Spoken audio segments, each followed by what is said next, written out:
I can't see you, but Remember Arsenio? yeah. Did you ever do that show? Yeah, I did a couple times. I love that. How are you, bro? How you doing, man? I know Good to your see- hand. Oh yeah, I didn't want to mess your that's hand it, up, right. so I wasn't It's already being. messed up.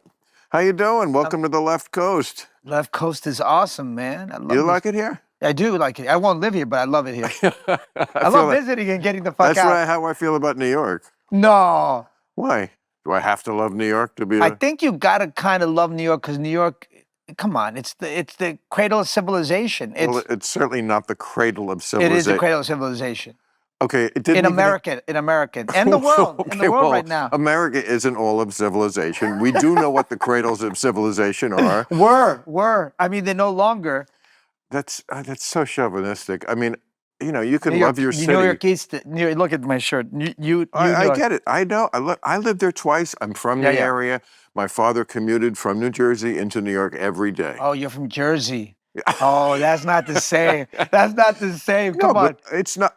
Okay, it's not the same. You're right. And I think better because I like living in the suburbs. I don't like living in a building. I had all the advantages of New York. By the way, never have given up on the New York teams. Still root for the Knicks. Can you believe this Knicks situation? You fire the coach before you even hire the coach? I'm so glad they fired him. I think he was. No, I agree with I don't you. like him because he played.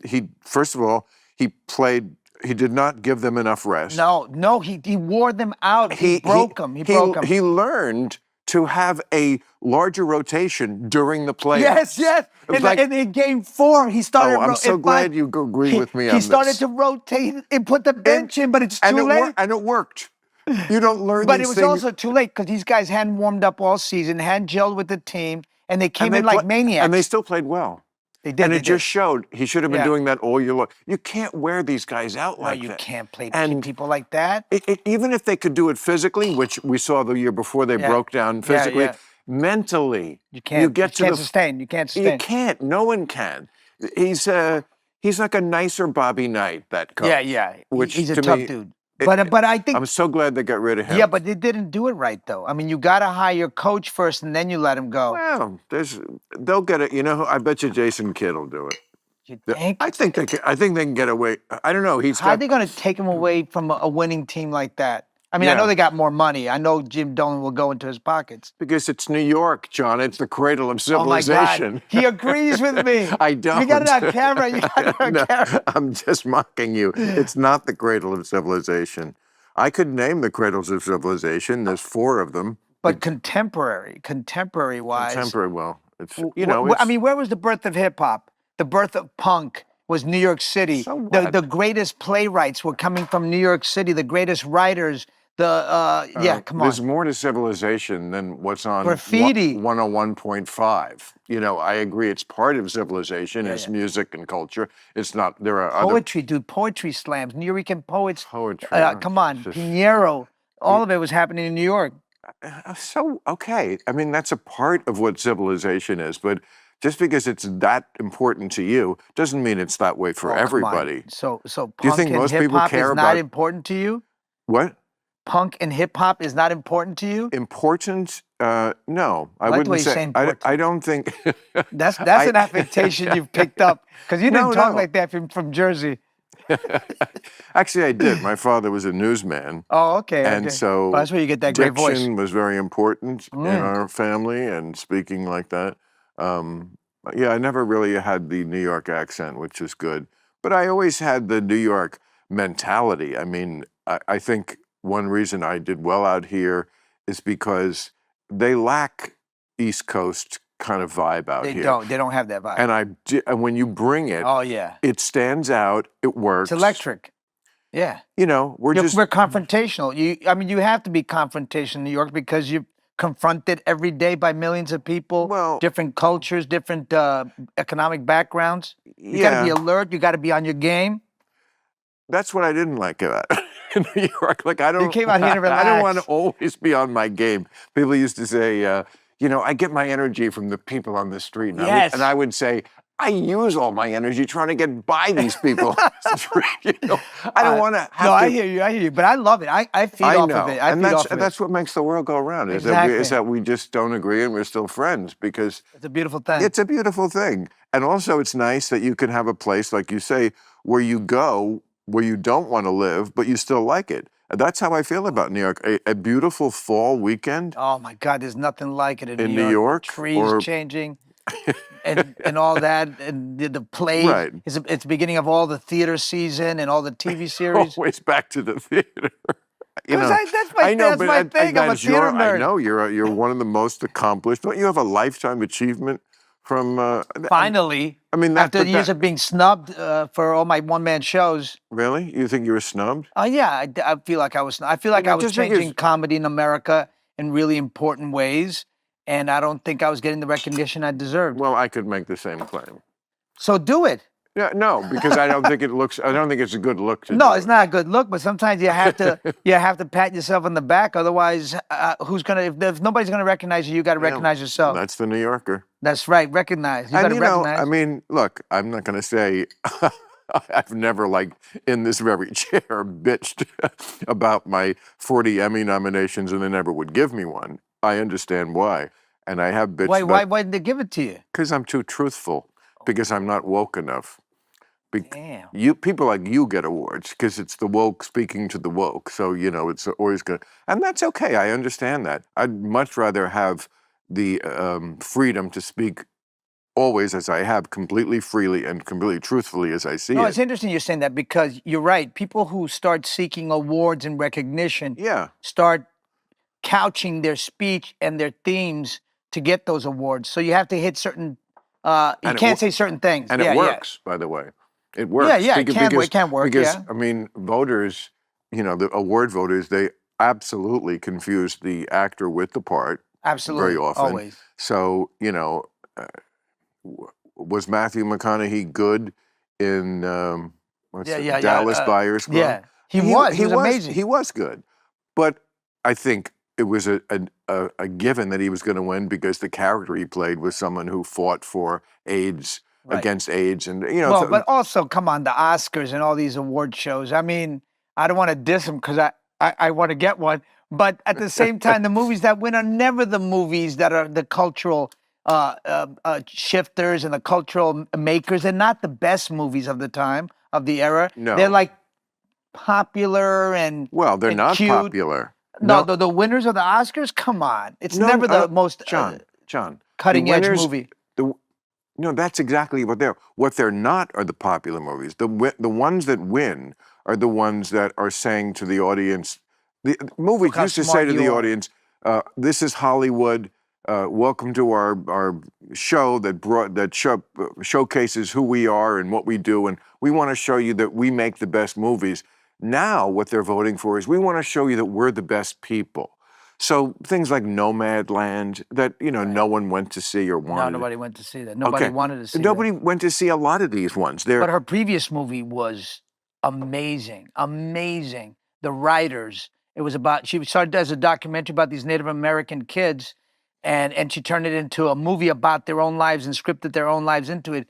And one of the kids got, they were Bronco riders. And one of the kids got stomped on his head. It was wild, amazing. There is such a divide between the ultra woke stuff that wins the awards.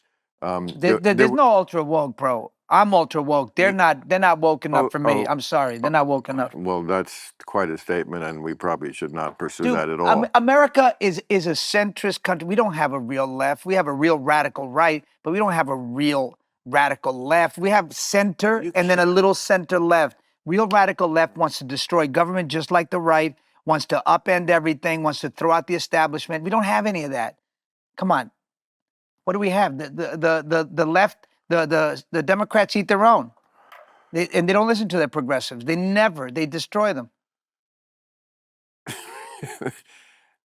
I don't even, I picked the wrong week to quit sniffing glue. I tell you. Come on, let's hop. Let me ask you about your personal life. Like when you're in a relationship, are you always having like political talks with your girl, or I'm assuming it's a girl. I don't want to be. I want to be woke enough to say it doesn't. Thank you. It could be anything, and everything would be fine, and that's true. Everything would be fine. But Yeah, I know understand. you're a straight man. Yeah. But do you have to be with someone who agrees with you politically, or could you be with someone, and would you then always be arguing?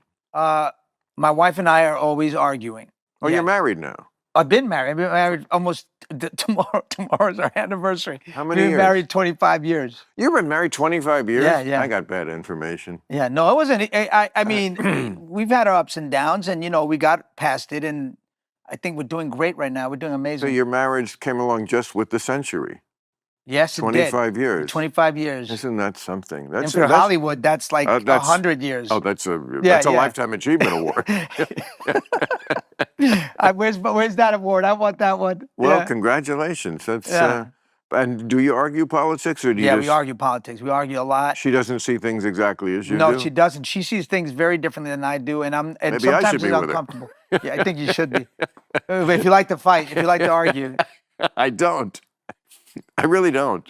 People think I do because I wind up doing it. I mean, but if you left New York and you don't like New York, it's because you don't like to argue. Because everybody loves to argue. All my friends argue with me 24/7. They do. Yeah, New Yorkers argue all the fucking time. Even when they shouldn't be arguing, they're arguing. Yeah. Well, that's one of the things I just did not like about the city. And John, I lived there twice. I lived there. First of all, again, I grew up with New York TV, New York sports teams. My father worked there. So yes, we were a satellite of New York, but come on, New Jersey. I know. It's New York adjacent for real. I mean, I mean, look, you're from what borough? Queens, Jackson. I'm bridging tunnel. tunnel. Well, there are people who would say you're not Manhattan. I say New Jersey. My wife tells me that. Yeah, she does. She says you're bridging tunnel. You'll always be bridging tunnel. And Staten Island. Forget it's not even New York. Does it really belong in New York? It's like they towed it from off of North Carolina or something. What is that? Staten Island. It doesn't even look like a city. Except for Wu-Tang. That's the only great thing they've ever done. Of course. Well, it's the cradle of civilization, where the Wu-Tang Clan emerged by the river. God, I'm so thankful for that. It makes me always want to believe and thank the Lord. So civilization began by 4 rivers. Because you need Western civilization, European civilization. No. Rivers transcend ethnicity, John. One of them was the Yangtze in China. Yeah. Okay. Again, this is before there was even politics, so there couldn't be any prejudice about where it started. It was just about the river brings fertile soil. Let's live here. Yes, but there were a lot of places that happened. 4. Okay, go ahead. The Yangtze. The Tigris, Euphrates in Mesopotamia. More, thank God, not white people, because what's worse than that? The Nile, more not white people. Great. Right, it's amazing. And the Amazon. Oh, you got it. You did get it. Damn, you're good. Yeah.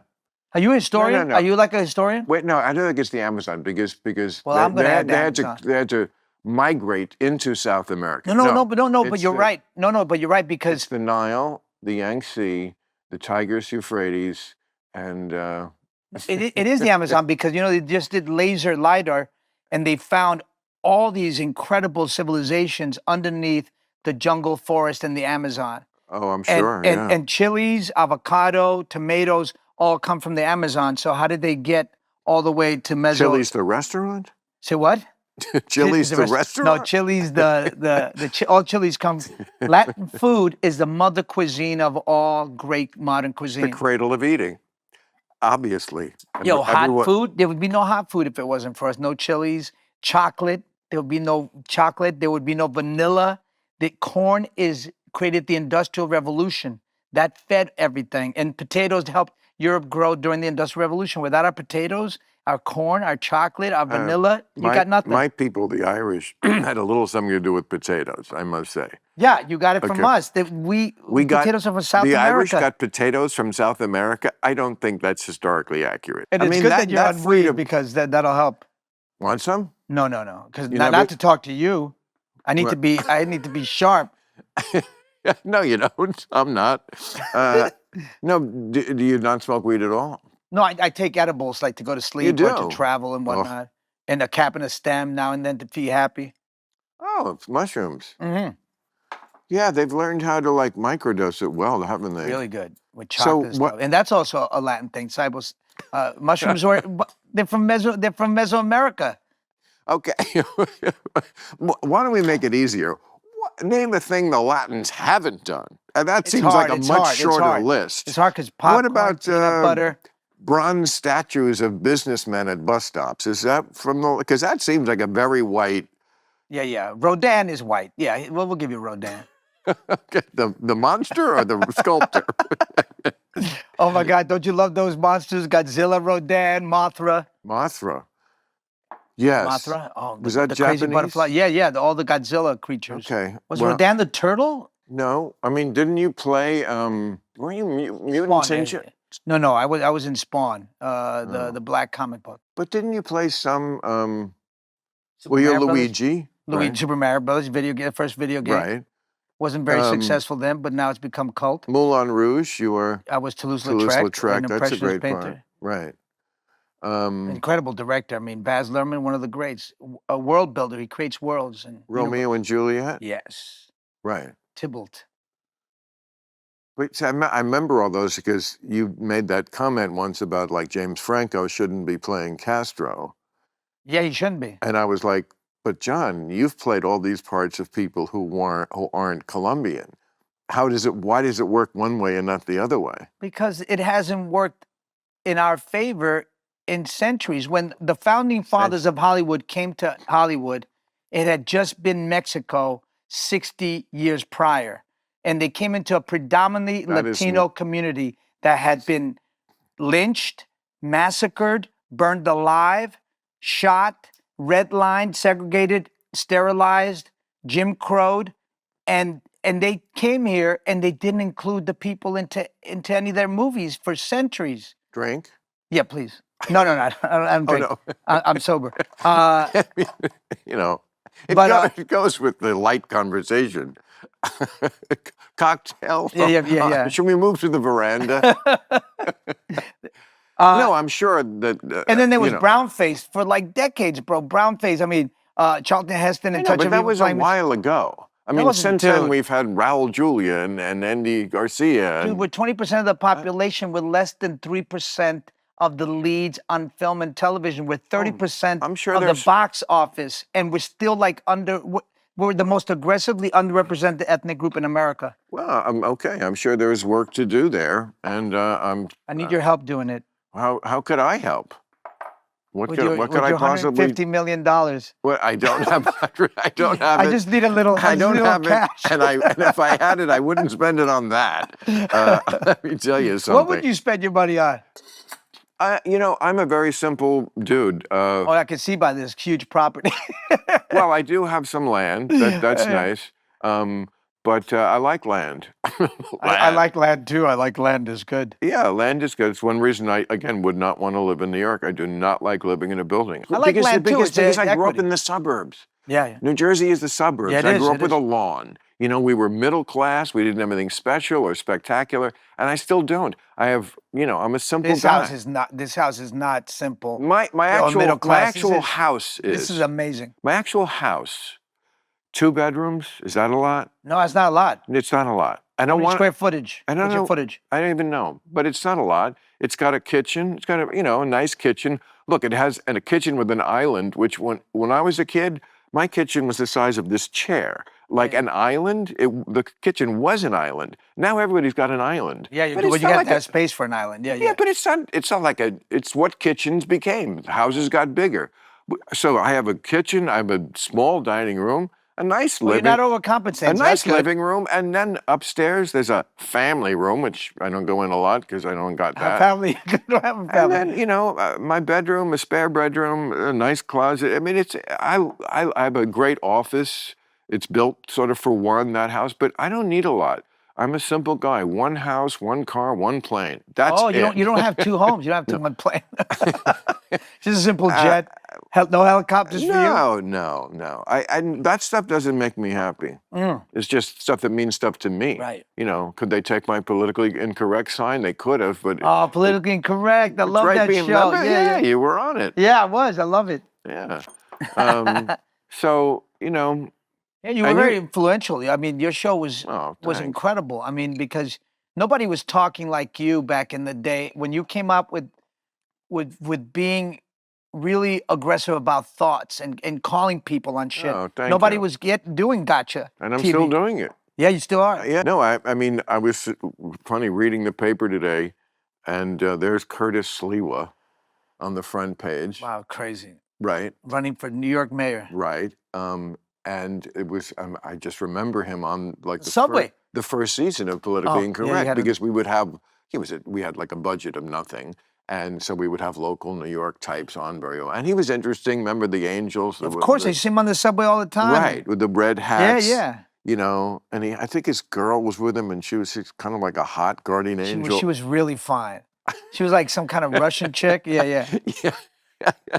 And now I see him, and we all look older. Although you look fantastic, you really don't look like you still look. Brown don't break down, so you know. Another thing in the brown column. I'm so glad.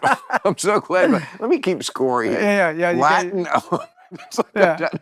White people, bronze statues. White people have done some good things. Bronze statues. Wait, we were the first ones to combine avocado and toast? You were. The Winter Olympics. Avocado toast is incredible. Winter Olympics. That's amazing. That's us. Skiing. Music and elevators. Oh, I love elevator music. White Come on, people it really relaxes me. White people have done a lot of things. I know, a lot of bad things.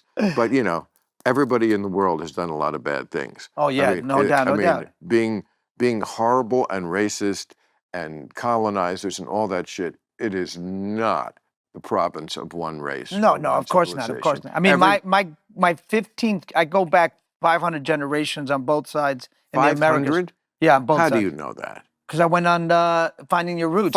But they don't go back 500 generations. Yeah, you can't because... No. They can't. They can't because the Catholic Church kept crazy records. Not 500, John. Yeah, you got that one. No, I promise you. They traced me back, my 15th grandfather. That's not 500. 1400s? Humans. What's the 1400s? Well, think about it. How many generations in That's 500 years ago, brother. I know you're on a little bit of weed. I'm going to help you with the math. Oh, no, you're the one who's going to be embarrassed. How many generations in a century?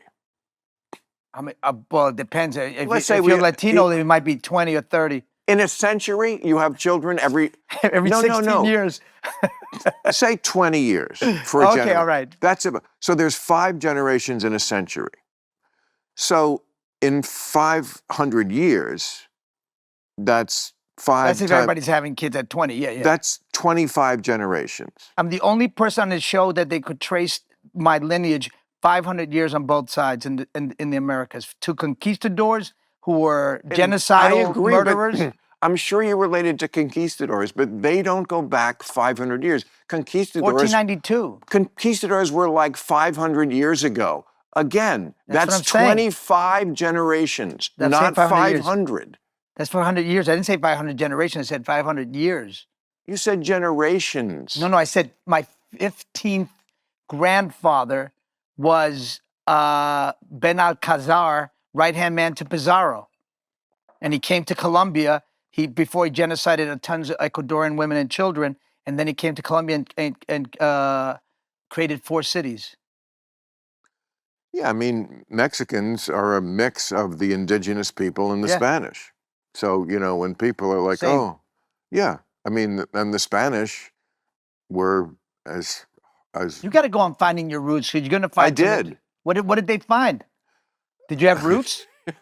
Yeah, I knew basically what they were. My father, Ireland. Yeah. My mother, that family originally was from Hungary, Hungarian Jewish on that side, although the Jewish kind of melted away as they came to America. I mean, that wasn't really put into me, but it's my heritage.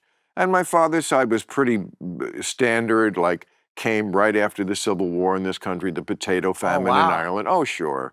They traced it certainly back 1818. I remember that number sticks in my head when they had the name of, it was what, great-great-great-great-grandmother or something like that, born in the church. They go back to like the church. And yeah, because the Catholic Church kept yeah, of course, they kept the record. Yeah. So they knew the people, absolutely, their full names and who came here and then married, and O'Toole married this one. And Yeah, I mean, it was a very standard history. The Irish came to this country around that time, and they've also faced horrible Oh yeah, prejudice. they were. Irish and actors need not apply, or Yeah, something yeah, shit yeah. like that. And every ethnic group that comes here gets the shaft. You're like at the bottom of the Right, but we've been here. The first European language spoken in yeah, America was not English, was Spanish. And we've been right, here since then. absolutely. And we Irish, because they're white people, can move up, but we haven't moved up. We've stayed in the same place because this is the fourth mass deportation of Latinos since 1830. We've been after Mexico after Mexico became America, and they took the land and invaded and took from the Mississippi to the Pacific. They started lynching people, stealing their land, stealing Yes. their political wealth, and then they mass deported in the 1930s with the Repatriation Act. 2 million Latinos, most of them were American citizens. Yes, and what the president is doing, scaring the shit out of people who shouldn't have the shit scared out of them and should be able to stay here, is awful. And I told that to him to his face. You did? Yes. That's amazing. That takes a lot of courage. Yeah. Well, we kind of famously I love this guy. had dinner a few weeks ago, months ago, and So you called him out. You called him out. we had don't make me go through this again, but it was a big controversy at the time. You must have seen. Huge. Yeah, no, Okay. it was insane. So like they were mad at me for going there, the woke, but like I kept saying, well, among other things, one, when I left the dinner and before I got there, I never stopped tearing him a new asshole about the things I thought he deserved a new asshole torn about. So, and he took it. He took it with what they got mad at me about was just explaining that in person he's a completely different guy. Oh, totally different and guy. that is not on me. I'm just reporting. Yeah. And yes, you can have a conversation. And I did at one point say to him those exact words. I said, "You're scaring people. Yeah. Why do you want to scare your own citizens?"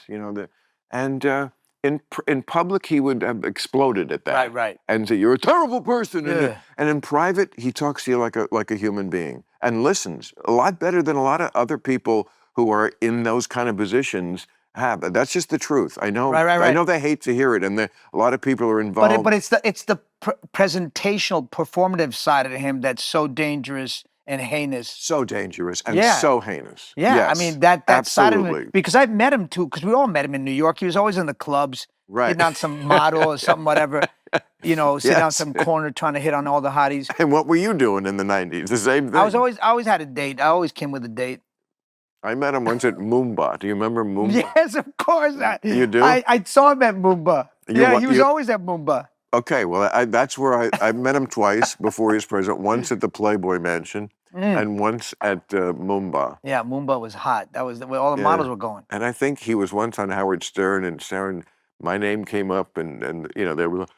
Howard was always asking about girls, and I guess I was with someone, and he went, "Yeah, he was with someone not bad." You got not bad, hey. You got the nod of approval from Trump. That's crazy. I met him a time I was giving an award at the Trump Tower before he was even a political person, and I was giving Baz Luhrmann an award, and he came up to me and he goes, "Oh, you're so articulate," because white people always tell you that if you're a Latin person and you can speak, that you're so articulate, which I know is code for I thought you were all dumb. But he was so meek. He was so. I was astounded at how incredibly meek he is. I wouldn't quiet. I wouldn't call it meek. What I would call it is knowing how to make everybody. It's ironic because he's known as the greatest egomaniac, and he is quite an egomaniac. But to make the person you're talking to feel like they're the ones who are important, and you're interested in what they're saying, he's good at that. I remember that. I remember that at the Playboy Mansion, and I saw it again at the White House. Right, it's obsequious. It's obsequious. It's not obsequious. He's just. I mean, I'm telling you what I experienced. It seemed obsequious, even though he gave me the old you're so articulate. Well, that's just obnoxious because it's a terrible thing. But people say, is he a racist or not? He's an 80-year-old, or soon to be a year away from 80-year-old guy whose father was a virulent racist. Oh yeah, and he marched with the KKK. His father was arrested his for father marching. was definitely a racist. And his grandfather was a pimp. Like of the times, like the people are a product of their times. He is a product of his but some of us overcome our times. Yeah, exactly. That is absolutely true. He hasn't overcome that. That is true and fair to say. But he's not on the level of racism that that Stephen Miller say. is. No, nobody's at the level of Stephen Miller's racism, and who's the architect of all this mass deportation. Grew up here in Santa Monica with Latinos, and I guess they bullied him, and he's got a chip on his shoulder over that. But I mean, part of this is a backlash to how badly Biden handled the immigration situation. It can't just be like come one, come all, which Dude, it was. There's plenty of room here, and we need room. There's plenty of room in America. Come on, there's not a lack of room in America. But it's never about room. It's about resources and about like having countries have to have a border. It just can't be. I mean, they've done surveys and something like 200 million people around the world, when asked, would you come to America if you could? Yes, I would. Why wouldn't they? Lots of countries, excuse me, are shitholes. Right. And they would love to be here. You can't I'm not right. No, right. The places aren't shitholes, but. Well, they are. And that's why they want to come. And it's usually because of America. What America's done, especially in Latin America, has beat up every democracy that was burgeoning in Latin America. They destroyed it to keep their oil or their resources or bauxite or bananas. Like, if you don't really have rights, like as far as like women's rights in most majority Muslim countries, women just don't have close to the rights we have here. If you can't dress the way you want, if you are in a country where there's just extreme poverty, which a lot of countries have, or if there's like the kind of corruption, and we have corruption here, of course, but on a level. Well, we have extra new corruption with the meme coin. But it is on a level in some countries that's way, way more. Well, we're catching up. We're catching up. We're catching up, but we still. No, it's still. But there's a reason why people want to come here, because it's still better. But I got to tell you, I mean, if you live in a country where you can take a chicken on a bus, that was always my standard. Okay, I think I have the right to call that a shithole country, and I see why you want to come here. It's not your fault you live in a shithole. It doesn't mean you're a shithole person. But you had the misfortune of being born there, and I get it why you would want to move here. Right, but the thing is that the immigrants that are coming here are building the country. They're the essential workers. They are. They're the first responders. They're doing all your construction, painting, plumbing, raising all your food, cooking all your food, serving all your food. Kids, taking care of your kids. Taking care of your kids. We do all the work that nobody wants to do and keeps the country going. I mean, immigrants are the life source of this country. Yes, they are, absolutely, because, again, we're both products of them. Yes, we are both. We need, but what most Americans, I think sensible, middle of the road people would say is, yes, of course, we are an immigrant welcoming country, but there has to be some order to it. It just can't be come one, come all. No, I mean, there was like video people would see of people, just the border guards just looking as people are just like giant trains of people. And, that's why, and then where do they go? They went to cities on the borders who then were like, you know what? If you people in New York think that it's such a great idea to let anybody in, we're going to bus them to you. And then what did the people in New York say? I mean, even the governor of New York was like, we can't take all these people. Mayor Adams was like, and he's right. It's like, these people live here, and now this is their burden to this degree. But I mean, those people, I agree. Those cities on the border called the bluff of the sanctuary city. It's very easy to sit there from far away and go, we're a sanctuary city. Okay, well, here's all the people sanctuary, and then they didn't like it. Let's fix the immigration problem. That's the kind of hypocrisy. Let's fix the legal immigration, because it's a broken system. That people who've been here for 30 years can't be naturalized. That's insane. Who've been working here and giving their lives. And just fix the legal immigration. Stop creating these quotas and this blockage. He did finally have to go back on that and say, the people who work farms because, like, who does he think cleans the rooms in his hotel? Right, exactly. Who do you think mows the lawn in all his at your golf club around your first wife's grave? Your golf balls for you. So he has a way of like always going too far and just doing. And then tacoing. Yes. Just tacos. Tacoing. Everything is Latin. I forgot, the all whole world words is Latino. coming from taco. That's right. Come on. Well, the Iranians found out it's not always taco. Oh my God, they found out it was not always tacoing. Yeah. That's See, it's kind of good to have that reputation of like, oh, he never follows through. Oh, really? Yeah. And then like boom, it comes out of nowhere. Sucker punches you. $30,000 bomb up your ass. It's so crazy. So, well. Well, here we are. So what are you doing out here? Are we hustling, selling? What do you? I'm hawking wares. Like for what? Smoke. That's your series. Yeah. Apple. True Crime. Dennis Lehane, one of the great preeminent. How's Apple to work with? Good. Yeah. Oh my God. Yeah. I'm catching up to your. I'm a humble man. You're a humble man. With a humble. Hey, you know what? I was poor. No, you've earned it. I'm not saying. I'm not begrudging when your I wealth. lived in New York, I was like, it's funny. I know I used to hear old comics talk about this and think they were so corny, but now I'm saying it, and it's true when they would say, we were poor when we were young, but we didn't know we were poor. Didn't know. You never knew you were poor. I'm sure I knew. I was living on a shithole apartment above a bus stop on 8th Avenue and 55th Street. But you didn't know it was shitty. You were kind of loving it, digging it. I did, but I was You were on roughing my it. You were an artist. own. Yeah. I was living in New York for the first hottest women in the whole country. Yes, none of them would talk to you, but they were the hottest. That's the thing about New York. Yeah, women. That's one reason I didn't like New York. I did not get along with the women. You vibe with certain cities. Yeah. I came out here, I found paradise. Oh my God, you made in New York. Well, you also came here when you had mad success. More success. Yeah. I did not come here when I had mad. I came here in 1983 when I had done 3 Tonight shows. I didn't have. Oh my God, that's success.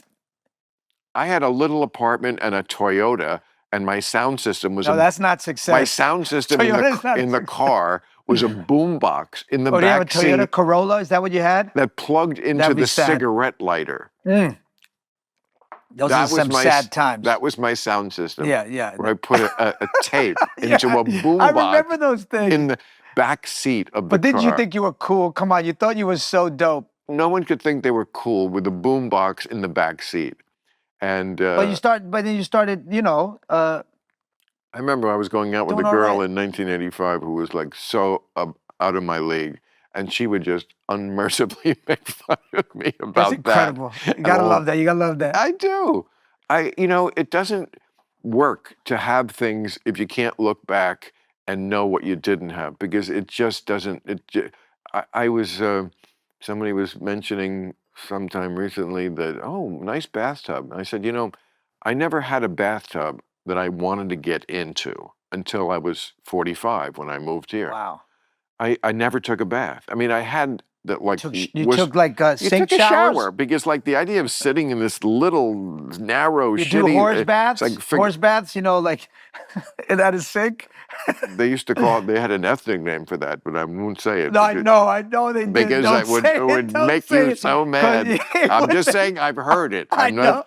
But that's good restraint. I appreciate that. But it was a blankety blank shower. Yeah. No, I know. I've taken many of them.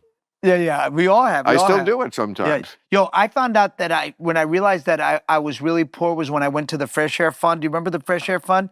They used to take Latin and Black kids that were poor, and they would send us to a rich white family in the country for 2 weeks. And then I realized, oh my God, they have TV dinners, they have TVs, 2 TVs. They have all this space. They have a yard. It was incredible. Then I realized I was fucking poor.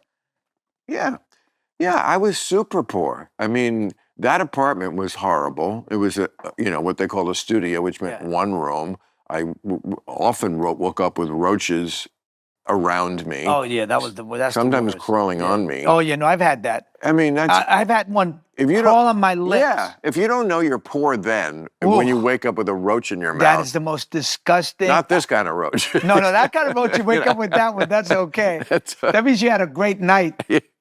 Yeah, I mean, I got talent because that's the only way you could get girls if you're broke. Is if you have talent, and it's like a magnet, and girls come to you. Otherwise, without cash, you're not going to get girls. Not in New York City. Take me through that. How did the talent?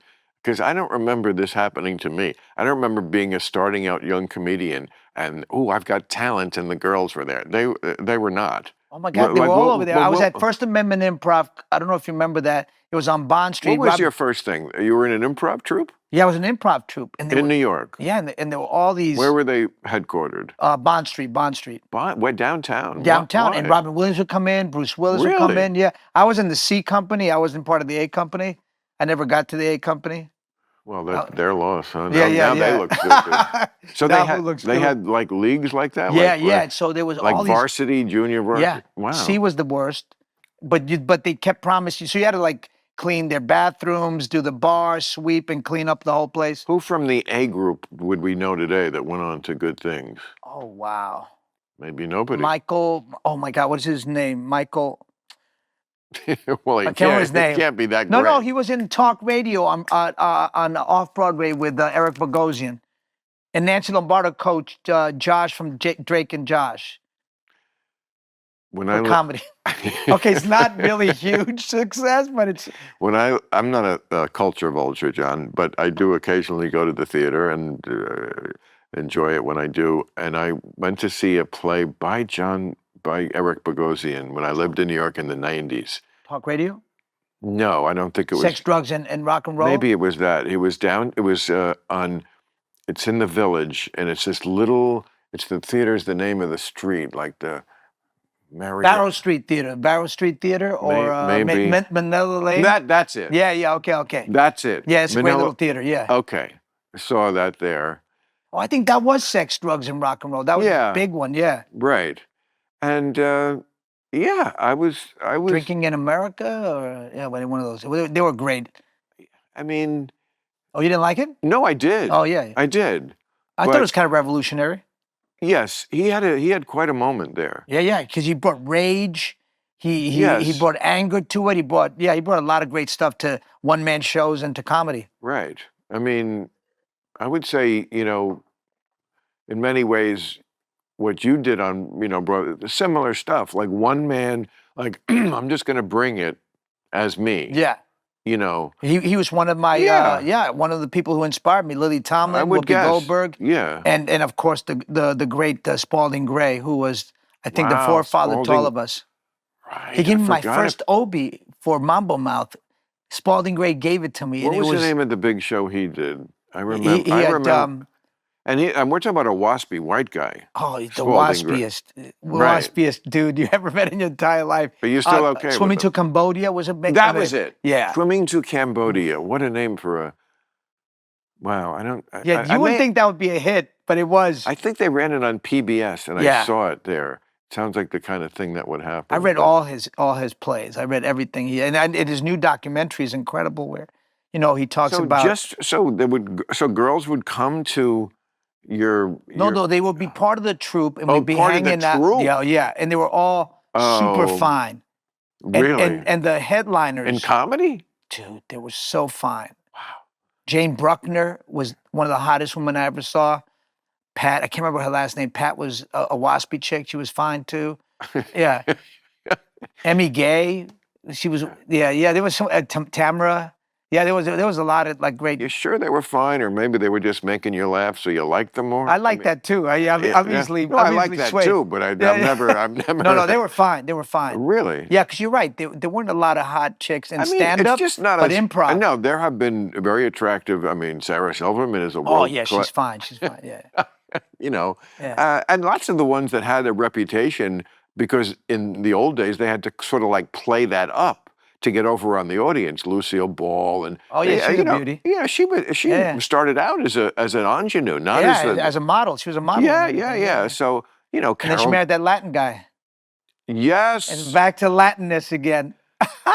And he was a success in the 50s. So, I mean, is America really that terrible? Oh, dude, the one guy well, with a whole population around you, and there's one guy who's making it, who they couldn't even get the show on the air.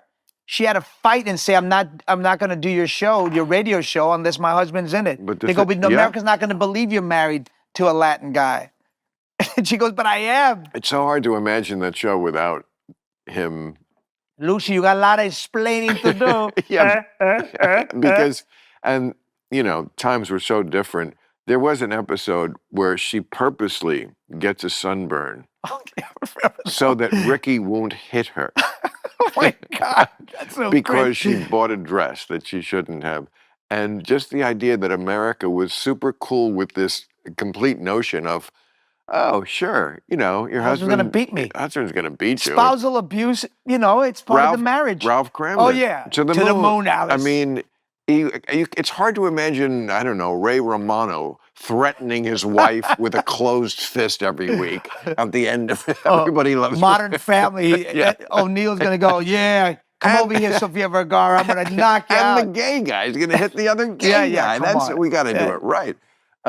It's just, I'm just saying. It was a different time. I'm just saying, the amount that this country has changed, as much as we have problems, is just astounding. And I just don't think that's something that they want to acknowledge enough on the left, because they always want to feel like, I'm the better person because I say things are worse than you are saying. And that doesn't make you better just because you're glummer. And when glomming, that's a very New York word. Did you say glomming? No, I do say that word all the time. My mother used to say it. I said glummer, but glomming. Yes, my mother would always say. It's a great Yiddish New York word. Glomming on. Yeah. Glomming and the ganivs, those ganivs coming over. Oh, yeah. Yeah. Emes, you know that one? No, I don't know what emes is. That means like the real truth. Oh, wow. Nobody ever gave me the emes. That's exactly how you say it. like, give me the emes on whether the... Oh, that's so dope. I never heard that. Whether that's that hot. bomb wiped out the Iranian nuclear state or not. You know, like, give me the emes. Give me the emes. But, you know, and I only know some of these from TV, like Spilkus. Spilkus. And what's the other one? Cavelling. I'm cavelling over there. Cavelling, Verklempt. Look at that Punim. What a lovely Punim. The Punim, yes, right. Punim, I said Punim. Yeah, Punim. But we have a lot of Latino phrases in the language. Oh, yeah, tons. Okay, so... They're good, like homie. Homie? Yeah, you're my homie. What's up, homie? That comes from California. I thought that was black. No, black. It was black adopted, but it was Latinos here who were in jail, and you're a homie. You're from my hometown. You're my homeboy. You know the movie, I'm sure you do, the what's the name of it? It's the fighting fighting queen. No. Which one? Which one? It's it was Give about me more. Give me more. 3 years ago. I think it was about the African kingdom of Dahomey and the warrior queen. Oh, maybe? yes, with Viola Davis. Correct. Yeah. And they gloss over the little fact in the movie to a degree, not completely. But they play it down that it was a kingdom based on slavery. Wow. Blacks taking other blacks as slaves, which happened all the time. Yeah. And the name of that kingdom was Dahomey. Dahomey. D-H. Yeah. And that's I remember Dahomey. when I that's what all I could think of was the homies. These slaves were captured. They ain't my homie. And there was take the homie. The country used to be called Dahomey for years. I remember seeing it on the map, and now I think it is Benin. Benin. I mean, everybody changed names. They do change names from colonial names. I mean, Beijing when I was a kid was Peking. Remember Peking? Yes. Peking duck. Peking duck. That's where it came from. Yeah. Yeah. Wow. Things have changed. Sri Lanka was Ceylon. Mumbai was Bombay. Right. You know, I mean, it's incredible. Yeah. How do you keep up with all this? You have to read a lot. My job. It is your job. It's always been my job. It was always my passion because, again, my father was a newsman. Oh, so like, news was a big deal in your house. It was. You know, I mean, they didn't force it on anybody, but, you know, kids, they just absorb by osmosis. Yeah, you do. So, you know, and I could also, we could hear my father on the radio. My father was a radio news guy. Would I have heard him? You may have if you listen to Mutual Broadcasting or WOR. WOR, I listened to WOR. You probably heard Bill What, Maher. in the 70s? Into the 70s, yes. By then he was more transitioned to editor, but 50s and 60s mostly, but maybe early 70s. And this was the days when every radio station had, news at the top of the hour. Yeah. Just 5 minutes of news, you know.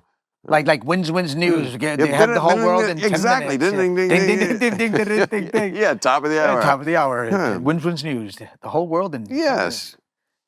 That's so Secretary cool. of State Kennedy Howell has met with President Khrushchev's premiere. Yeah, you got that voice, man. In Vienna. The radio The talks voice. were described as productive but frank. In other news, the hula hoop is. Yeah, the hula hoop is all the rage in America. And that was just how it was, you know. So it was always what I was interested in. The history and news. History and news. The New York Times is What always. What college did you go to? Cornell. Oh, that's a good college. Yeah. What'd you major in? English, history. English lit. Yeah, I mean, I think I started. Your dad let you major in English lit? He was okay with that? Well, I mean, if he's paying for it, doesn't he want you to be in a career that's going to bring you? He wasn't paying for a lot of it. He was out of work at that time. Oh. I was a drug dealer in college. I mean, a pot dealer. Look, it's. Hey, that's how you paid. That's how you paid for your credits. At a certain point, yeah. I mean, look, I say pot dealer because primarily a pot dealer. But if our dealer got something else, we would sell that too. Oh, damn! You know? Yeah. So this is the '70s. Yeah, it's a different time. And I'm lucky. Well, you had to make. How you were going to pay for college? You wanted education, which is a great thing, and the only way for you to get it was dealing. I mean, it was. I'm not hating on you. I'm not hating. It was a victimless crime. Yeah. You know, college. Bring a little pleasure. I mean, weed is now legal everywhere. What the fuck? The college kids are going to get high. Yeah. If not, I tutored the disadvantaged. I tutored handicapped kids, and I read for the blind. That's how I paid for my college. Yeah. And took crazy loans that ruined my credit for 20 years. I read to blind children every Tuesday night. Children. Yeah, that's how I paid for it. I didn't drug deal because that wasn't my thing. But in New York, you never got like sucked into a drug lifestyle. No. You were never. Now I grew up in that neighborhood. Everybody was like, there was so many addicts, and I was like, I'm never gonna be like that as long as I live. Well, you don't have an addictive personality. No, I have addictive personality, but you do. To what? To caffeine and reading, success. That's everything you like is not an addiction, and some addictions are good. I never understood the term sex addiction. They would say he's got a sex addiction. And what is that's a bad thing? How is that a bad thing? What's the problem? What do you get? Wrinkles from smiling too much? I mean, I mean, but people have gone to. I mean, Tiger Woods, Michael Douglas. It's just a performative sort of act of contrition. Exactly. We know what well they're trying said. A performative act of contrition. Yeah. They went away to. You tell I'm Catholic because I'm talking about contrition and penance. I was raised the same way, Catholic. Yeah. I'm a recovering Catholic. Me too. I'm sure. Oh yeah. Yeah. My father thankfully pulled out. And Catholics, that's their method of birth control. It is. That was my method for years. Pulled out of the church when I was 13, right before. That's what I meant, out of the church. I pulled out of the church. So you're not Catholic anymore? No, not at all. Not really? At all. Yeah. No religion? No, my wife's Jewish, but she's not practicing. And my kids, they went to a crazy St. Anne's and Grace Church, but they're not practicing either. Do they ask you about spiritual matters sometimes, or say, Daddy, what do we believe in? No, they never asked that. That's interesting. We never really talked about. Yeah. I mean, I talked to them about spirituality. I did talk to them about that and meditation and finding your inner voice and all that stuff. I think it's, as far as children go, I think that kind of stuff is something you'd have to tell the kids to begin with, because it's just not something that would cross their minds anyway. If you're 8 years old, you're not like worrying about the. What do you believe in? What is your? Do you believe in God, or do you believe in a higher power? Yeah. Yeah, they're not going to ask that. I believe in another toy. That's what I believe in. I believe in chocolate and I believe candy. in baseball. Yeah. I believe in not getting beat up. Obviously, you want to have great philosophical conversations with them when you can. But I always talk to them about spirituality and meditation and all those things that matter to me. Are they grown up now? Yeah, my kids are 24 and 25. Yeah. So what's that like? I mean, can you talk to them exactly like a friend, and should you? I think at this age, if you want to have a great relationship, you got to stop being a parent at some point. Otherwise, you just scare them away. Right, you're right. Because you're being judgmental, basically, because they're not doing it the way you want it to be done. So you have to shut up a lot. And also, they're grown up. Yeah, they're grown up. They gotta, at some point, they gotta let the bird fly. But I'm a Latin dad. I want them to be around me 24/7. I want them to live near me. I want to have, their spouses come and stay with us. I want all of that. I do. They're so married? You have to be. No, they're not married. My son's been with the same girl for about 2.5 years. So who knows? They're living together. But you could be a grandfather at some point. I would love that, man. Really? Yeah. That's what I'm 64. I long for that. Wow. We're closer in age than I thought. How old are you? 69. Get out of here. Yeah. You're not 69. Yeah, 69. You're just trying to impress me. No.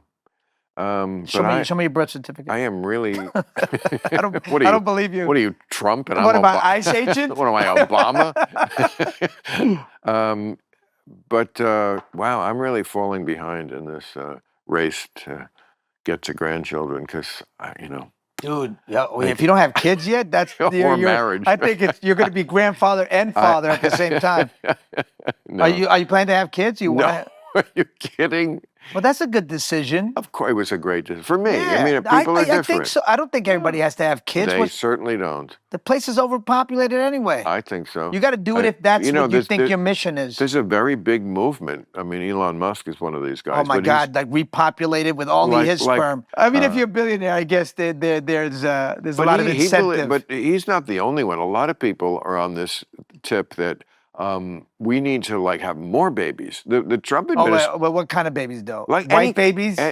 That's part of it. Yeah. Let's talk about the real. That is part of it. The real mission. I think that is definitely part of it. Is that they see themselves getting outbreeded. Yeah. And it's true, But well, this country was a Native American country. That was the big population here. We were all Native American. And then until the Great Extermination, 95% of us disappeared off the Americas, out of the Americas. When you say us, you're talking about indigenous people. Indigenous people. Yeah. I'm indigenous, so yeah. But you're, Colombian, and come on, there's Spanish. Inca. Spanish blood in you too. You're not. No, I'm not fully. You're not one indigenous. of those, with the bowler hat. The ones. Oh my God, the Peruvians! I love that. The women adopted that hat. That is the dopest thing. What is that all about? That black round hat. It was. I think it was a bad shipment of bowler hats that got sent to Bolivia, and the women loved them, and they the whole shipment of it, and they became part of the culture. But it was a British bowler hat. I wonder if you looked up on Pornhub, you could get one where the girl was wearing that while she's blowing a guy. I bet you can find anything. That's what I'm. You can request that. I don't want go that. On, I'm just curious. Go on the app Field, FEELD. No, I don't want to do it. I don't want to see it. I'm just trying to help you. I'm not. I don't use Field. Don't. But if you want to ask for bondage or no, I whatever, don't. I don't. If you want to ask, with spanking or a pinky up the ass, go to Field. I don't have any stake in it. But looking for Bolivian blowjob, I'm not. I'm just curious about things. But you're a curious man. I'm very curious, and that's what keeps you young. I think so. Absolutely. I think a few things keep you young. What else? What else keeps you young? The pot. For me, works for me. What else? It's an energy drug for me. I'm gives you energy. I'm more energetic. I would never do it before I slept. That would be the opposite of. Wow, that's crarazy. I take them to go to sleep to get that velvet dream. Many people do. Yeah. We all have different body chemistries. Yeah, we do, absolutely. That's why we all Cap and stems make me feel the most content I've ever felt in my life. But then some of my other friends get serotonin depletion, and I get so mad, depressed the following day. You are definitely getting serotonin depletion from mushrooms. That's a fact. How much it affects you the next day? Not barely. That's good because it's a microdose. Yeah. A cap and stem is tiny, yeah. I remember doing mushrooms the first or second time I did it, and it was at that point I just left college. I was living in New York in an apartment in Spanish Harlem. Oh, look at you! It's Spanish again. Go to your 99th Street. 99th Street, definitely Spanish Harlem. I remember I had one of my first jokes was I live in such a cultured neighborhood. Everyone is practicing their Spanish all the time. Did you pick up any good words? Coño, hueputa. Por favor, I learned. Por favor is good. That's good. Please. Please. You always please. That's about it. I'm not a cunning linguist. But But a lingual cunnilingus. I was living on 99th Street. In Spanish Harlem. Spanish Yeah, yeah. Harlem. On the east side. What was I telling you? Yeah, it was a 5-floor walk up. 5 floors. And kept you in shape. Oh, really did. And, you know, it was between 3rd and Lex. Oh, yeah. Deep in it, deep in it. And, you know, it wasn't in the triple digits, 99th. Yeah, yeah. So, you know. you're not in, yeah. But it was right at the border. I think the border was what, 96th Street or something like that? Of Spanish Harlem? Yes, absolutely. Yeah, because my cousin lived on 98th and 5th Avenue in Spanish Harlem. What were the addresses you remember in? Well, I lived in Queens, so all your life. Yeah, Corona, East Elmhurst. You never lived. Oh yeah. When I went to college, I went to NYU, so I was in Manhattan. Yeah, and then I lived all over I lived at the Whitby. You must be ecstatic about the new mayor. We don't have a new mayor yet. You know, well, I mean, you must be ecstatic that the Democratic candidate is Bandani. Zamboni. Zoran Mandani. Yes. Yeah. I'm still learning the name. No disrespect. No. I don't feel disrespected. You must be thrilled about that. I like him. Yeah. I think I'm a democratic socialist. So yeah. Right. I mean, one of yours is getting in. Yeah. And wow, we'll see how that goes. Well, we'll see how that goes. I mean, we still have a long way to go. Everybody's now backing Eric Adams. Well, not everybody that I'm friends with, but I know a lot of New York movers and shakers are backing Eric Adams now because they feel like Cuomo's going to be out. I read today that the people Cuomo did the best with were the people that Mamdani was targeting the most, the working class Black and Latino. No, Mamdani did well with Latinos. Maybe he didn't do well with Blacks. Okay, there you go. I don't know why. I think because they've seen this movie before about being somebody who has promising stuff that cannot possibly be delivered. Oh, no, he might be able to deliver. I mean, do you feel like Eric Adams delivered? Please. No, but tough on crime? Yeah, right. He wasn't. I like. He wasn't tough enough, man. I mean, I mean, New York is doing fine. I think it's doing okay. We just have to deal with like you guys got to deal with the homeless situation. Yeah. But you know, Reagan in the 1980s, before 1980, you were able to institutionalize people. I mean, the thing they got Eric for was the connection with Turkey, the bribes. Yeah. Remember that? Yeah. Like the country of Turkey. And it was like, okay, it wasn't what he should have been doing exactly, accepting, you know, hotel rooms or whatever. Well, he shouldn't be accepting anything. I know, but it was like, of all the things people do in this world. Well, I mean, the meme coin, Trump's meme coin. Like, come on, that's real. Right. That's a real Ponzi scheme. Right. Yeah. Or the dude in New Jersey, Menendez. Oh, Menendez. I'm sorry, John. The Egyptian guy. He took how much money did he take? Gold bricks. He took gold Latino. bricks. We're going to put one for the white. I'm going to put, when the whites get one there, one. Menendez putting gold bricks. I'll give you that one. Okay. I'll give you that one. Menendez putting gold bricks. Okay. So, and his wife, too, and she was taking the other gold bricks. Of all the corrupt things that people do, to like be like that apoplectic about his. I know, but we're not mad about that. A hotel room from Turkey, like Turkey. What, you know? Okay, so he did some favors for Turkey. It reminded me of when they threw Winona Ryder out of show business for like 12 years because she shoplifted. I'm like, of all the crazy things that people do, and the sins and the crimes and the shitty stuff. That's insane. And I mean, that canceling culture is crazy. Deal breaker for you is that you. No, that wasn't my deal breaker for him. No, not for you, but I'm just saying, like it just like there was just no rhyme or reason. His mismanagement is what bugs me. No rhyme or reason to like the punishment level for the crime that goes on in show business. No. People do the worst sort of things, and the punishment is fairly benign, and then they do nothing, like shoplift. I mean, so she had a bad day. I just wanted to lift, I don't know. She wanted some stuff that she liked, and she didn't want to pay for it. Or she just was having a moment and said, Opie nail polish, I'm going to just fucking take it. And it's like, and you can't. Who hasn't shoplifted in their life? Come on. I shoplifted a ton when I was a kid. Baseball cards.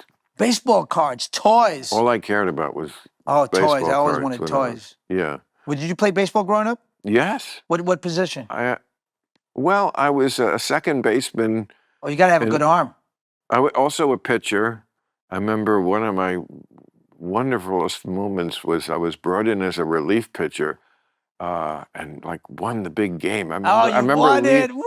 I remember leaving. I Yeah. remember leaving Hoffman Field. That's the best feeling, man. And like people, it was like my first. You felt like a star. Yeah, first time I ever felt like a star. Yeah, yeah. Because no, like it's a great people were feeling. like patting me on the back, Yeah. and like I was like. Yeah, and I must have been all of 8 years old or something. Oh wow, and it was, 8. Well, it was Little League. It was Pee Wee League. Wow. And my father was the coach of the team because he worked nights radio, so he did like we could practice on a Wednesday afternoon or something, and you know he kind of was like more hard on me because he wanted to like overcompensate for being dad the coach. Yeah. So like I should have been the starting pitcher. I had a very strong arm. And he put this other guy who just grooved it, and they started to like light him up, and they brought me in, and I You're a closer, man. I was the Clutch, closer. you're a clutch. That's the most fun, man. And I was a little wild, but scared the kids. It probably, you know, I was a little Don Drysdale, like, fuck you, get off that little chin music. Maybe come on, get out of here. Maybe you'll be sucking. crowding the plate. But are you a big Mets fan? Yeah, I'm a big Mets because I'm from Queens. You know, I was a minority owner for 10 years. No. Absolutely. With the Wilpons. The Wilpons. From 2011. Steve Cohen is now the owner. Who's a great. One who bought us His out. wife's Puerto Rican, yeah. He part of whatever money I do have is partly because of Steve Cohen. Really? I'm just comfortable. Oh, good, good. You know, you deserve to be comfortable. Absolutely. I'm not begrudging you your wealth. All the years that I did stand up, I just stopped doing it 6 months ago. All those years, I always took a private plane. That was my. That was your thing. That was your guilty pleasure. Exactly. Yeah. I wanted Why to. not? Exactly. How much was it? I mean, it's not that much anyway. Well, I mean, plainly, you didn't own the plane. You just rented it for every time because I didn't want. What is it? $50K? Didn't want to own one. Depends on where you went. Right. I mean, you could go to Vegas or San Francisco for 15. From here. From here. Yeah, so close by. But New York, no. I mean, it was. New York would be like a 60, 70? Yeah. Yeah, maybe. I mean, if you want to get home. Yeah. You know, if you don't want to drop in the middle. And on the way back, you were fighting the wind, so you refuel in Kansas. You know. I've taken a few so that was planes in my life. But that ate up a lot of the profit from it eats a lot. stand-up. Yeah. But I wouldn't have done the gigs if I couldn't have done it that way. You know, and I'm sure. I mean, you're not going to drive there. No, I mean, I tape real time on Friday. You're not going to bus it. Have you done the tour buses? I literally couldn't have gotten shit. there. Oh, I did once, yes, when I was young. It's exhausting. I couldn't sleep, and then I had to do a show, and then another show. And the bed was a hammock. Yeah. This was the Frankie Valli tour. I was opening for him in 1982, 20th anniversary of Sherry. Okay, so there. And, so singing's not your thing. Not my thing at all. You were opening for him, but not singing. You were opening doing comedy. Thank God. I was the chimp. I was the chimp up there while they were getting their seats, and I was on the tour bus. And man, yes, it was a hammock. That's what you slept in. While a hammock on a bus. Oh my God! Bouncing the whole entire time. I was nauseous. I didn't sleep a wink. No, I couldn't. And then I had to do a show, a 2-hour show by myself, and one-man show. No, I got to the next gig, and of course it was blinding light. It was 9 in the morning or whatever. We drove all night. I went to the hotel and went to sleep. The crew had to like go to work. Oh yeah. If they didn't sleep on the bus, they just didn't sleep. They went right from the bus to building the stage. That's a rugged life. That's tough. You know, touring is not. I mean, touring it can be inspiring and amazing, but it can also be freaking exhausting. You know, it's exhausting. Acting. I just did. You know, in the 80s, I did a lot of acting. Did sitcoms and silly comedy. I didn't know that. Yeah. What shows? Okay. Well, my debut was as a guest star on Alice. I love that show. I did. I played a cop who arrested Flo or one of the dingbats. Then I did 2 episodes of Murder, She Wrote as a guest star. Oh, Angela Lansbury. Absolutely. That was 90s. That was 90s, right? DC Cab. DC Cab. Winner of 11 Academy Awards. Pizza Man, of course, which everyone remembers. I mean, yeah, Cannibal Women in the Avocado Jungle of Death. I mean, I did a lot of, and then I did A lot of B movies. series. Well, B to you. I did Yeah, B to everybody. Sarah with Gina Davis in 1985. Gina Davis. Gina How tall Davis. is she, huh? She was tall. Tall drink of water. Yes. Did you hit on her? No. It was great. I mean, every guy I knew was like, "Oh my God, you're working with Gina Davis." Yeah. She's a beautiful woman, not my type. Not your type. And it just there was no sexual So you mischemistry. had a great time. Right. Then I did Showtime, when Showtime was a network starting out, called Hard Knocks. I was two, if you can believe it, John, two mismatched detectives. And who was the other detective? Tommy Hinckley. He was a redneck and I was a hippie. We were mismatched. Oh yeah, Odd Couple. The Odd Couple. It was the Odd Couple as detectives. Yeah. Two strange guys together and see what hilarity ensues. Hilarity. Mayhem. Then I did a series with Sam Kinison. Oh, the late great Sam. Oh, I love that guy. Yeah. Ooh, oh, that yelling. Yeah, that's not how I felt about him after we worked together. But okay. He was an ass? Well, he was on heroin, so he would always. Shit, I didn't know he was a keep druggie. everybody waiting for like 8 hours while he was like this in the makeup chair. Damn. So that was called Charlie Hoover, and he played a little miniaturized devil on the main character's shoulder. And I was, of course, the office creep. Of course. Of course. Typecast. I did the movie House 2, the sequel to House. Remember House? No, what was House? House. Is that a horror movie? It was a horrible movie. Horrible. What's the difference? It was the first one was such a hit they made a sequel. It was like a comedy about a haunted house. Yeah. Okay, I know what you're talking about. And I almost. Who did you play in that? Not the part I wanted. I was. They were looking at me really hard for this. I guess the lead, and I think Michael McKean got it. Oh, Michael McKean, yeah. Yeah. So I'm still bitter about great that. Actor.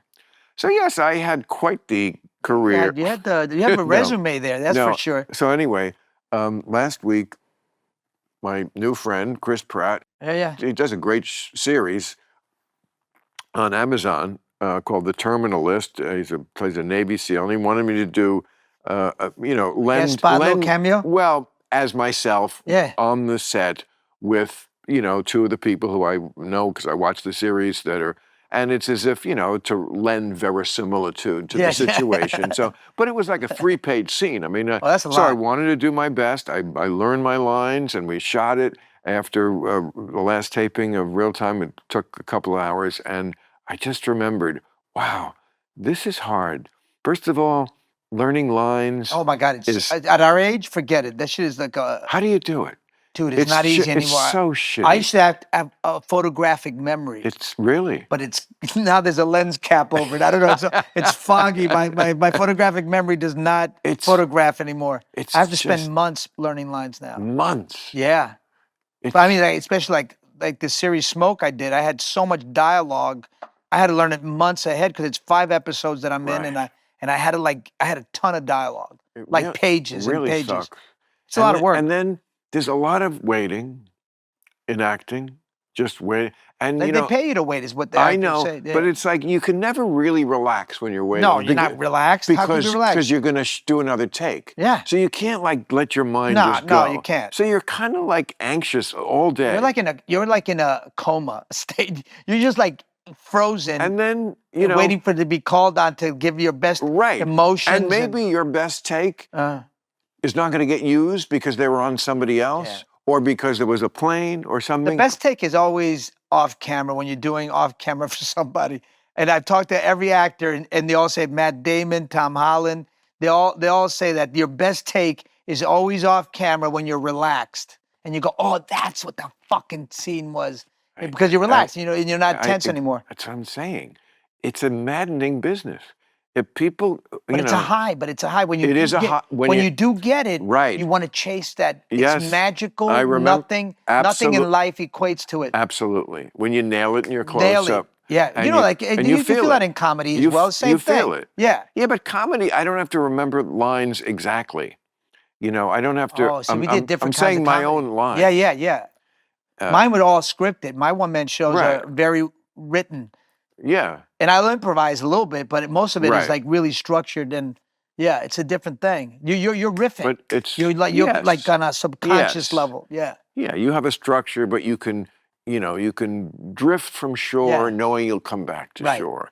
But this acting shit, I mean, like I told the guy, they set it all up, and like, man, the equipment they have these days Oh, is it's like insane. so insane from what I remember. Oh, You know, no, like there's they have nothing this like it. camera, like it looks like that thing in Dune. It's like this giant snake that comes right at you from 30 feet away. The Jenny, and the cranes. Oh and my God. 200 foot. I just did a Chris Nolan movie, The Odyssey. Wow. I had never seen. The Odyssey. Oh, it's incredible. Who do you play? I play Eumaeus, the most loyal character in Western literature. Right. That's how he sold it to me. And yeah, probably true. No, it is true. But now that is the cradle of civilization, The Odyssey. For well, I mean, we're talking Western European literature, yeah. Okay, but it's 800 BC. Yeah, I mean, it's incredible. I love The Odyssey. Come on, I love it's amazing. It's modern. And The Odyssey is just always great. Oh yeah, it's a great read. It's a great read. It's a great read. I mean, do you remember Jason and the Argonauts? Vaguely, yeah. Yeah, those movies were kind of similar base. Right. Bad, the Sailor. Yeah, Jason. Like, he was a Greek mythological character. So, like, when you were younger and your kids were younger, would you make certain movies that the kids would like? Oh, Daddy's in this one, and that was like the. Hey, I did Dora the Explorador for them. Oh, for them? Yeah. You did it for them. Yeah, so they could hear my voice, but they didn't really. I don't know if they really liked that. I tried not to work as much. That's for sure. I tried to be home a lot more. For my kids. But what about when you played a bad guy? Because you have a great range. I mean, I've seen you play really, you know. The bad guys are always the fun, the funner roles, the most exciting roles. You can really do fun things with that. Yeah, I enjoyed that. I mean, yeah, I tried. Once you have kids, you do think about your legacy, and you do think about what am I putting out into the airwaves. And I tried to play a lot less villains because I just didn't want to put that out there. You know, I mean, I wanted my kids to see me in ways that were more positive, especially being a Latin man. I didn't want to be always a villain because there was so many roles for villain. Dude, when I started out, the Ross Report, do you remember the Ross Report came out every Monday and told you what roles were available? It was like Jim Crow. It'd be like white actor, white lawyer, white doctor, white lover, Latino drug dealer.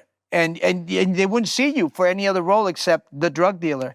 So I was like, you know, my chances of making it in this business are going to be difficult. I did a piece on my show a couple of years ago, probably around Oscar time, about, and I've since become friends with this director, Nancy Myers. Oh, Nancy Myers, complicated. Oh, many a ton of great rom-coms, and, you know, we laughed at it when I finally met her because she turned out to be a big fan. And she said, boy, I saw you kind of go after me.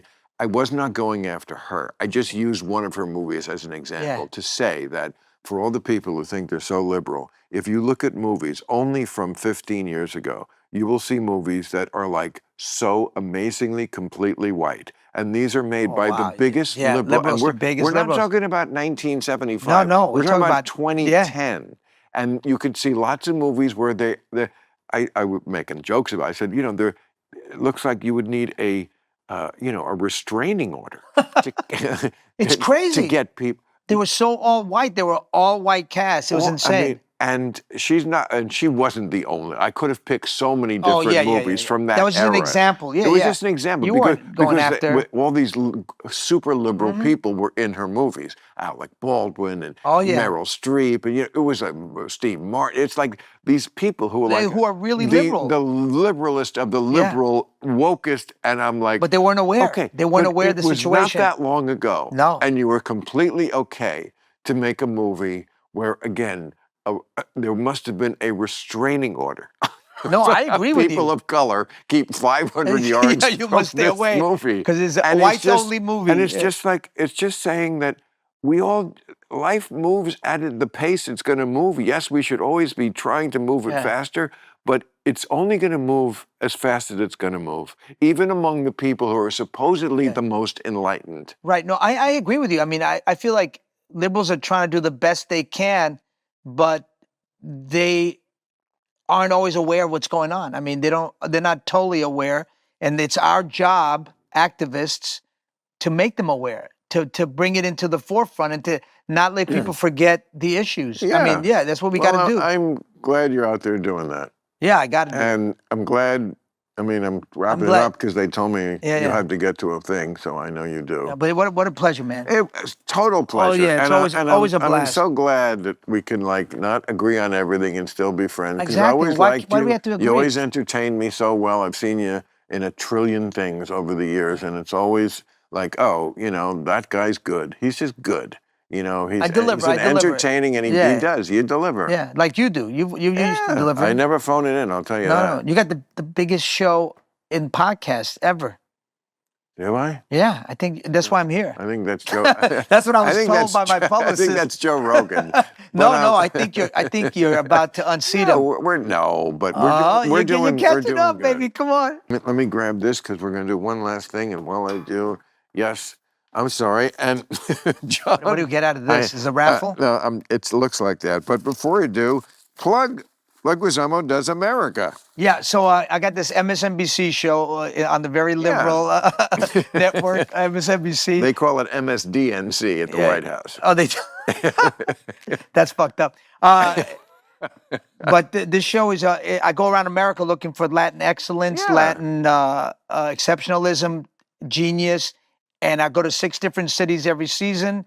And this time I went to Philadelphia, Denver, San Antonio, Phoenix, and Raleigh. Wow. Yeah, and then I meet all these great Latino activists, Latino politicians, chefs, artists, actors. Yeah, and we sit down and we talk. Like you. When does this start? This starts July 6th. July 6th, perfect timing. What a pleasure, Bill. Thank you for having me in your mansion. Not a man.